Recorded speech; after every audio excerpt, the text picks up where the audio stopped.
जीवन एक परीक्षा अटे बंधुगण। यह प्रत्येक दिन परखा जाए। एथिरे विफल सही व्यक्ति होइथाए जीए यहाकू देखिकी डरी थाए। नमस्कार बंधुगण, आपण मानंकु मोर एही चैनल को स्वागत। आजिर एही ज्योतिष कार्यक्रम कन्या राशि पाई बहुत गुरुत्वपूर्ण अछि, बहुत खास अछि। आज आमे एही वीडियो माध्यम जानिबा कन्या राशि पाई आगक आसुथिबा 5 वर्ष किपरि रहिबार अछि। वर्ष 2025 रु नै करी वर्ष 2030 पर्यंत आपणकर जीवन में कौन सबु बड़ परिवर्तन हेबार अछि। काहेकिना एही आगामी 5 वर्ष मध्यरे गुरुंकर राशि परिवर्तन हेबा, जे कि प्रति 1 वर्षर थरे राशि परिवर्तन करिथांती। शनिंकर मध्य राशि परिवर्तन हेबार अछि, जे कि प्रति 2.5 वर्षर थरे राशि परिवर्तन करिथांती।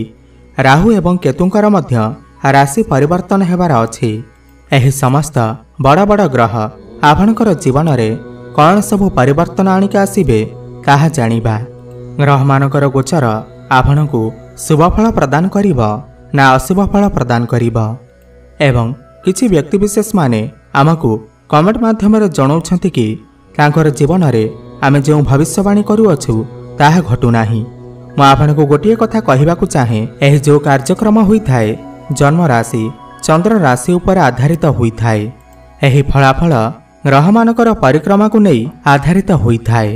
किंतु आपणकर कुंडली रे केउ महादशा चालू अछि, केउ दशा चालू अछि एवं ग्रह मानकर स्थिति आपणकर कुंडली रे किपरि अछि यह तो आमे जानि नाहु।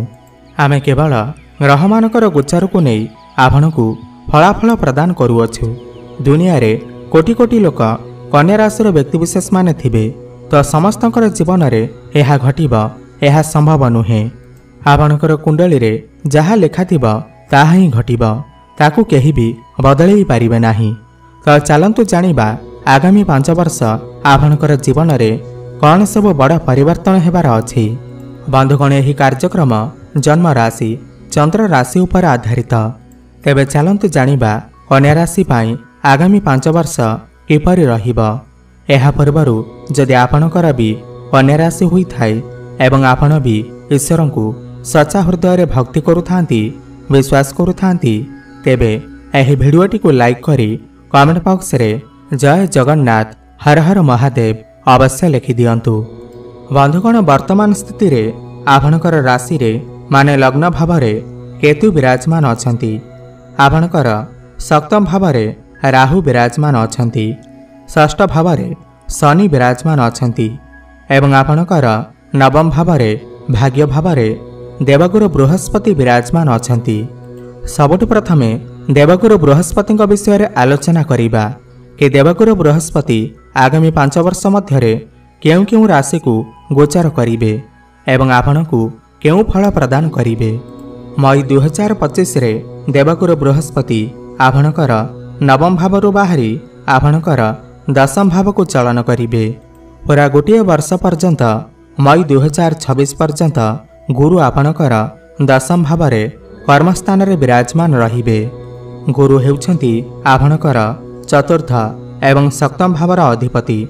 जेमिति ही देवगुरु बृहस्पति आपणकर दशम भाव को जिबे, सबुठु प्रथमे तो आपणकर मैनेजमेंट स्किल को बढ़ाइबे।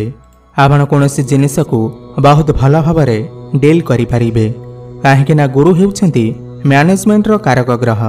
जदि आपण कोनोसी क्षेत्र रे मैनेजर अछंती तो आपणक पई समय बहुत भल अछि। आपण समस्त कार्य को बहुत भल भाव में करि परिबे, मैनेज करि परिबे। जदि आपणकर बैंकिंग रो काम अछि, डॉक्यूमेंट रो काम अछि, जमी जमा संबंधित काम अछि, तो आपणक पई बहुत भल रहिबा। कम्युनिकेशन रो काम अछि, काउंसलिंग रो काम अछि, तो आपणक पई 2025 रु नै करी 2026 पर्यंत बहुत भल समय अछि। एवं गुरुंकर दृष्टि आपणकर द्वितीय भाव उपर पड़ुअछि। द्वितीय भाव आमर वाणीर भाव होइथाए, आमर धनर भाव होइथाए, जहा फल रे आपणकर वाणी को भल बनैबे। आपणकर वाणी द्वारा लोक माने आपणक आड़कू आकर्षित हेबे एवं आपणकर धन बढ़िबा आरंभ होइजिब।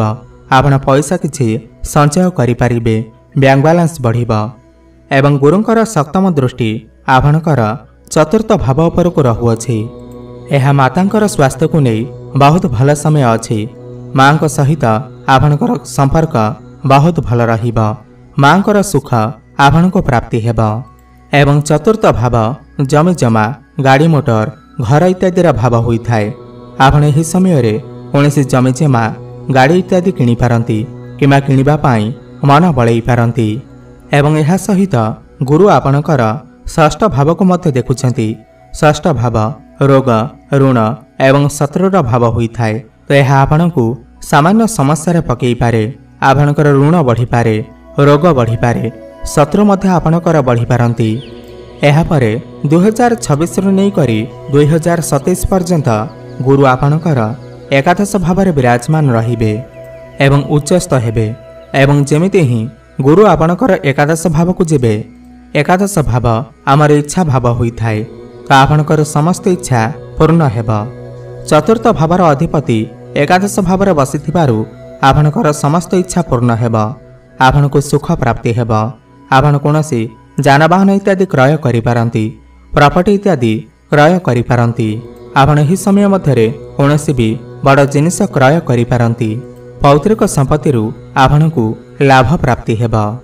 ଚାରି ଦିଗରୁ ଆପଣଙ୍କୁ ଲାଭ ପ୍ରାପ୍ତି ହେବ। ପୁଣି ଗୁରୁ ଆପଣଙ୍କର ଦ୍ୱାଦଶ ଭାବକୁ ଚଳନ କରିବେ। ମଇ 2027ରୁ ନେଇକରି ମଇ 2028 ପର୍ଯ୍ୟନ୍ତ ଆପଣଙ୍କର ଦ୍ୱାଦଶ ଭାବକୁ ଚଳନ କରିବେ। ଏହା ଆପଣଙ୍କର ଲାଇଫ୍ ପାର୍ଟନରଙ୍କର ସ୍ୱାସ୍ଥ୍ୟରେ ସମସ୍ୟା ଆଣିପାରେ। ମଇ 2027ରୁ ନେଇକରି ମଇ 2028 ପର୍ଯ୍ୟନ୍ତ ଆପଣଙ୍କର ଲାଇଫ୍ ପାର୍ଟନରଙ୍କର ସ୍ୱାସ୍ଥ୍ୟରେ କିଛି ସମସ୍ୟା ଦେଖାଦେଇପାରେ। ଆପଣ ଏହି ସମୟ ମଧ୍ୟରେ କୌଣସି ଲଙ୍ଗ୍ ଟ୍ରାଭେଲ୍ କରିପାରନ୍ତି, ବିଦେଶ ଯାତ୍ରା ମଧ୍ୟ କରିପାରନ୍ତି। ଏବଂ ଏହି ସମୟ ମଧ୍ୟରେ ଆପଣଙ୍କର ଟିକେ ଖର୍ଚ୍ଚ ବଢ଼ିଯାଇପାରେ, କାରଣ ଦ୍ୱାଦଶ ଭାବ ଖର୍ଚ୍ଚର ଭାବ ହୋଇଥାଏ। ଏହାପରେ ଗୁରୁ ଆପଣଙ୍କର ପ୍ରଥମ ଭାବକୁ ଗୋଚର କରିବେ ମଇ 2028ରୁ ମଇ 2029। ଏହି ସମୟରେ ଆପଣଙ୍କୁ ମାନସମ୍ମାନ ପ୍ରାପ୍ତି ହେବ। ଆପଣଙ୍କର ମନ ଧର୍ମ ଆଡ଼କୁ ଅଗ୍ରସର ହେବ। ଆପଣ କୌଣସି ଧାର୍ମିକ ସ୍ଥାନକୁ ଯାତ୍ରା କରିପାରନ୍ତି। ବିଭିନ୍ନ ସାମାଜିକ କାର୍ଯ୍ୟରେ ଆପଣ ଲିପ୍ତ ରହିବେ। ଶନି ଗ୍ରହଙ୍କ ବିଷୟରେ ଯଦି ଆମେ କଥା ହେବା, ବର୍ତ୍ତମାନ ଶନିଦେବ ଆପଣଙ୍କର ଷଷ୍ଠ ଭାବରେ ବିରାଜମାନ ଅଛନ୍ତି।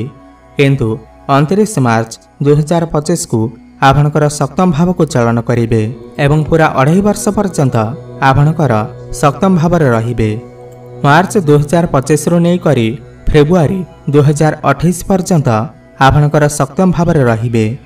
ଏହି ସମୟ ମଧ୍ୟରେ ଆପଣଙ୍କର ଲଭ୍ ମ୍ୟାରେଜର ଯୋଗ ବନିପାରେ। ତ ଯେଉଁମାନେ ବି ଲଭ୍ ମ୍ୟାରେଜ କରିବାକୁ ଚାହୁଁଛନ୍ତି, ତ ଏହି ସମୟ ସେମାନଙ୍କ ପାଇଁ ବହୁତ ଭଲ ଅଛି। ଏବଂ ଶନିଙ୍କର ଦୃଷ୍ଟି ଆପଣଙ୍କର ପ୍ରଥମ ଭାବ ଉପରେ ପଡ଼ିବ, ଚନ୍ଦ୍ରମାଙ୍କ ଉପରେ ପଡ଼ିବ।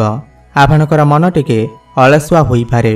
ଆପଣ ଟିକେ ଅଧିକ ଭାବିପାରନ୍ତି। ଛୋଟ ଛୋଟ କଥାକୁ ନେଇ ଆପଣ ବହୁତ ଅଧିକ ଭାବିପାରନ୍ତି, ଯାହାଫଳରେ ସମସ୍ୟା ଆସିପାରେ। ଏବଂ ଏହି ସମୟ ମଧ୍ୟରେ ଆପଣଙ୍କର ଲାଇଫ୍ ପାର୍ଟନରଙ୍କ ମଧ୍ୟରେ ଟିକେ ଜିଦ୍ଦିପଣ ଦେଖାଦେଇପାରେ। ଏହି ସମୟ ମଧ୍ୟରେ ଆପଣ ଆପଣଙ୍କର ବୈବାହିକ ଜୀବନ ଉପରେ ଟିକେ ଧ୍ୟାନ ରଖନ୍ତୁ, ଟିକେ ଆଡଜଷ୍ଟ କରି ଚଳନ୍ତୁ 2025ରୁ ନେଇକରି 2028 ପର୍ଯ୍ୟନ୍ତ। ଏବଂ ଏହାପରେ ଶନିଙ୍କର ଦୃଷ୍ଟି ଆପଣଙ୍କର ଚତୁର୍ଥ ଭାବ ଉପରେ ପଡ଼ୁଅଛି ଏବଂ ଆପଣଙ୍କର ନବମ ଭାବ ଉପରେ ମଧ୍ୟ ପଡ଼ୁଅଛି। ନବମ ଭାବ ଉପରେ ଦୃଷ୍ଟି ଦେବାର ମାନେ ହେଉଛି ଆପଣ ତରବର ହୋଇ କୌଣସି କାର୍ଯ୍ୟ କରନ୍ତୁ ନାହିଁ, ସମସ୍ୟାରେ ପଡ଼ିପାରନ୍ତି। ନିଜର ପିତାଙ୍କ ସହିତ ଆର୍ଗୁମେଣ୍ଟ କରନ୍ତୁ ନାହିଁ। ଯଦି ଆର୍ଗୁମେଣ୍ଟ କରିବେ ତେବେ ସମସ୍ୟାରେ ପଡ଼ିପାରନ୍ତି। ଆପଣ ପ୍ରତ୍ୟେକ କାର୍ଯ୍ୟକୁ ବହୁତ ଭଲ ଭାବରେ ବୁଝି ବିଚାରି କରନ୍ତୁ। ଶନି ନବମ ଭାବ ଉପରକୁ ଦେଖୁଛନ୍ତି, ତ ଆପଣ କାହା କଥାରେ ପଡ଼ି କୌଣସି ଡିସିସନ୍ ନିଅନ୍ତୁ ନାହିଁ। ଆପଣଙ୍କର ମନ ଯାହା ହେଉଛି ଆପଣ ସେୟା କରନ୍ତୁ। ଶନିଙ୍କର ଚତୁର୍ଥ ଭାବ ଉପରେ ଦୃଷ୍ଟି ପଡ଼ିବାର ମାନେ ହେଉଛି ଆପଣଙ୍କର ମାଙ୍କର ସ୍ୱାସ୍ଥ୍ୟରେ କିଛି ସମସ୍ୟା ଦେଖାଦେଇପାରେ। ଏହାପରେ ଫେବୃଆରୀ 2028ରେ ଶନିଦେବ ଆପଣଙ୍କର ଅଷ୍ଟମ ଭାବକୁ ଚଳନ କରିବେ ଏବଂ ନିଚସ୍ଥ ହେବେ। ଫେବୃଆରୀ 2028ରୁ ନେଇକରି 2030 ପର୍ଯ୍ୟନ୍ତ ଶନିଦେବ ଆପଣଙ୍କର ଅଷ୍ଟମ ଭାବରେ ନିଚ ଅବସ୍ଥାରେ ରହିବେ। ଏଠାରେ ଶନିଦେବ ବିପରୀତ ରାଜଯୋଗ ବନେଇବେ, କିନ୍ତୁ ଆପଣଙ୍କର ପ୍ରେମ ଜୀବନରେ ସମସ୍ୟା ଆଣିପାରନ୍ତି। ଫେବୃଆରୀ 2028 ପରେ ଆପଣ ଆପଣଙ୍କର ପ୍ରେମ ଜୀବନ ଉପରେ ବିଶେଷ ରୂପରେ ଧ୍ୟାନ ରଖନ୍ତୁ। ଛୋଟ ଛୋଟ କଥାକୁ ନେଇ ମନାନ୍ତର କଳି ଝଗଡ଼ା ହୋଇପାରେ, ଏମିତିକି ବ୍ରେକଅପ୍ ହେବାର ମଧ୍ୟ ସମ୍ଭାବନା ବନୁଅଛି। एवं शनि आपणकर पंचम भाव को देखुचंती। एही समय आपण कोनोसी फैमिली प्लानिंग करि पारंती। शनि आपणकर अष्टम भाव बसी विपरीत राजयोग बनाउछंती। आपण जदि किछि ऋण नैछंती कोर्ट कचेरी रे आपणकर जदि किछि केस चालू अछि तो केस आपणक सपक्ष जाई पारे। आपणकु ऋणरू मुक्ति मिली पारे। माने विपरीत परिस्थिति रु आपणकु मुक्ति मिली पारे, लाभ प्राप्ति होई पारे। राहु केतुଙ୍କ विषय कथा हेबा जदि राहु आपणकर सप्तम भाव अछंती एवं केतु आपणकर प्रथम भाव अछंती एवं मई 2025 को राहु आपणकर षष्ठ भाव को चलन करिवे। मई 2025 रु नै करी डिसेंबर 2026 पर्यंत राहु आपणकर षष्ठ भाव में विराजमान रहिबे।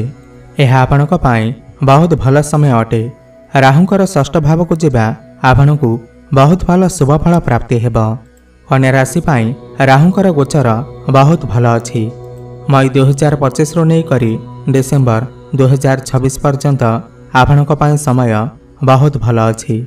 रोग ऋण एवं शत्रुमानक ठारू आपणको मुक्ति मिलिब। शेयर मार्केट, स्टॉक मार्केट एवं ट्रेडिंग रे काम करथिबा लोकमानक पाई यह बहुत शुभ समय अटे। आपणको लाभ प्राप्ति हेब। आपण जदि कोनोसी कंपटीशन रे भाग नेउछंती तो सेथिरे आपणकु विजय अवश्य प्राप्ति हेब। विदेश रे रही काम कार्य करथिबा लोकमानक पाई यह बहुत शुभ समय अटे।